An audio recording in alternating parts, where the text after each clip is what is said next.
Le Note 3, pareil, on va commencer par le design. On a vraiment cherché à avoir un design très premium, donc on voit des effets de matière, les surpiqûres, un design très fin avec du métal strié qu'on retrouvera sur le stylet. En termes de connectique, on est sur les connectiques classiques de nos modèles haut de gamme, bon, un jack, un port infrarouge et l'USB 3.0. On se retrouve sur un écran 5,7 pouces. À l'intérieur du téléphone, on va avoir 3 Go de RAM, un processeur quad-core de 2,3 GHz.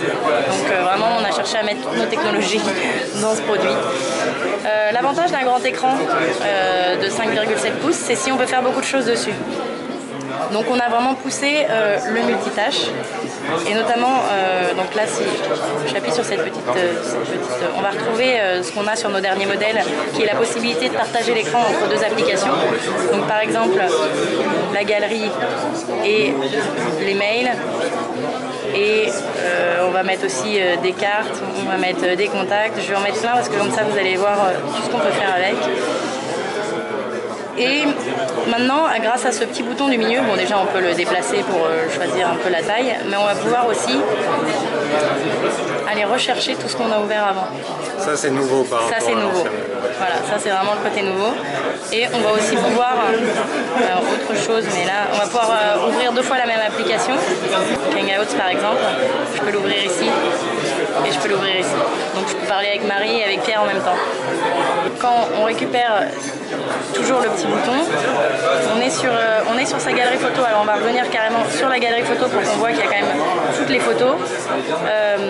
Si jamais je sélectionne ce petit bouton, je vais pouvoir juste glisser, déposer et choisir d'envoyer directement une photo, celle sur laquelle j'ai appuyé. Ce qui va pouvoir se passer aussi, c'est qu'on va pouvoir même carrément sélectionner du texte. Donc là, je veux juste Messenger. Hop, je sélectionne et ça m'a noté Messenger. Alors là, dans un carré, mais on va pouvoir sélectionner du texte. Donc le multitâche, on a la possibilité maintenant aussi de rajouter des applications. Donc toutes nos applications sont disponibles en multitâche. Et on a la possibilité de créer directement des paires en fait. Donc là on peut créer un assemblage direct. Donc si je vous montre, moi j'en ai créé un là qui s'appelle... Il y aura 2 applications qui s'ouvriront en même temps. Galerie Messages. Je clique dessus, ça m'ouvre directement la galerie et les messages. Aussi énormément amélioré, c'est la reconnaissance d'écriture et les fonctionnalités du S Pen. Alors dès qu'on va sortir le S Pen de son logement, on va avoir une petite commande qui s'appelle Air Command qui va apparaître et on va avoir un raccourci vers 5 applications très pratiques. Le premier c'est Action Memo. Action Memo, ça va nous permettre de prendre des notes à la volée, mais d'en faire quelque chose. C'est-à-dire que par exemple, je vais noter le numéro de Serge, c'est le 06 1, 2, 3, 4, 5, 6, 7 et 8. Mais maintenant, je vais pouvoir directement sélectionner Serge, soit l'appeler, soit l'enregistrer dans mes contacts, lui envoyer un message. Si jamais c'est une adresse email, envoyer un email. Et si c'est une adresse postale, chercher sur Google Maps. Donc là, par exemple, on va l'enregistrer dans nos contacts. On a Serge qui est rentré avec son numéro de téléphone. Je peux prendre ma petite fenêtre en pop-up, l'enregistrer, l'animer, par exemple. Si jamais j'y avais rajouté une adresse email, j'aurais pu la resélectionner et entrer l'adresse email. Maintenant, ce qui va se passer dans toutes les zones de texte où on peut écrire avec un clavier, on va aussi pouvoir écrire avec le stylet. C'est-à-dire qu'on va pouvoir écrire directement sur son adresse mail, donc Serge @gmail.com. Voilà, donc on a directement, on fait effectuer, ça l'a écrit. Donc si on reprend notre Air Command, on va avoir la deuxième fonctionnalité qui s'appelle Album, qui est en fait la possibilité de faire du scrapbooking, mais du scrapbooking interactif. Alors par exemple, je vais vous montrer, on va aller dans YouTube. Là, je suis sur une vidéo, bon, peu importe. Je vais appuyer sur mon bouton et rapprocher voilà, pour faire apparaître mon site escargot. J'appuie sur Scrapbooking et là, directement, j'ai sélectionné ce que je voulais voir et il apparaît ici. Donc je vais l'enregistrer par exemple dans Drôle. Il existait déjà.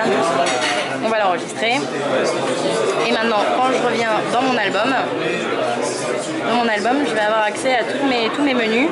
Et si je vais sur Brawl, j'ai 2 fois le même, mais en tout cas, j'ai directement accès à la vidéo. Voilà. J'ai pas le droit de la voir, mais si je, par exemple... Ça garde le lien de la vidéo en fait. Ça garde tous les liens, donc ça va être très utile, notamment quand vous faites un voyage.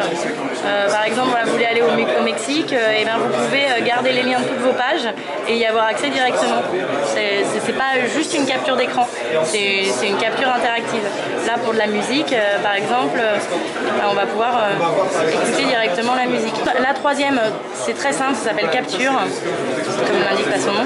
Et donc on va capturer l'écran, mais on va pouvoir le modifier directement, le partager sur ces différents, soit sur son album, soit par mail, soit par message, pour le partager un petit peu partout.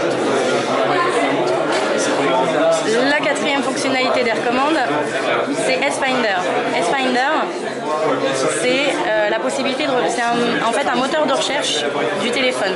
Donc on va pouvoir rechercher à l'intérieur tout ce qu'on a écrit un jour dans le téléphone. Donc par exemple, si alors je reprends mon clavier, hein, si je cherche le Mexique, je vais chercher le Mexique, il va me retrouver évidemment mon album qui s'appelle Mexique, mais aussi il va retrouver mon historique web, mes fichiers, les messages, et je peux faire une recherche web en plus. On peut même dessiner des symboles, les rechercher dans le téléphone, et idem, retrouver alors même des formulaires PDF, des mails, ou alors dans les notes, même si on a dessiné une petite étoile, ça reconnaîtra et ça ira le retrouver. Ça, c'est nouveau aussi.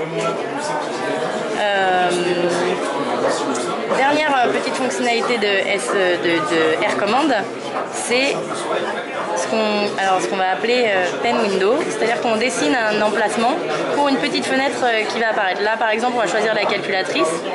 On n'en a pas besoin tout de suite, mais j'ai besoin qu'elle apparaisse quelque part, enfin de la garder sous le coude pour, voilà, en pop-up. Donc du coup, par exemple, je vais créer une note pour le travail, je vais en rajouter une. Je vais par exemple créer des graphiques, on va prendre les secteurs parce que c'est sympa. Là, on va commencer par le créer comme ça. Et donc là, je calcule avec ma calculatrice, je la remets en pop-up, je la déplace, qui sort mercredi 25 septembre au prix de 749 €.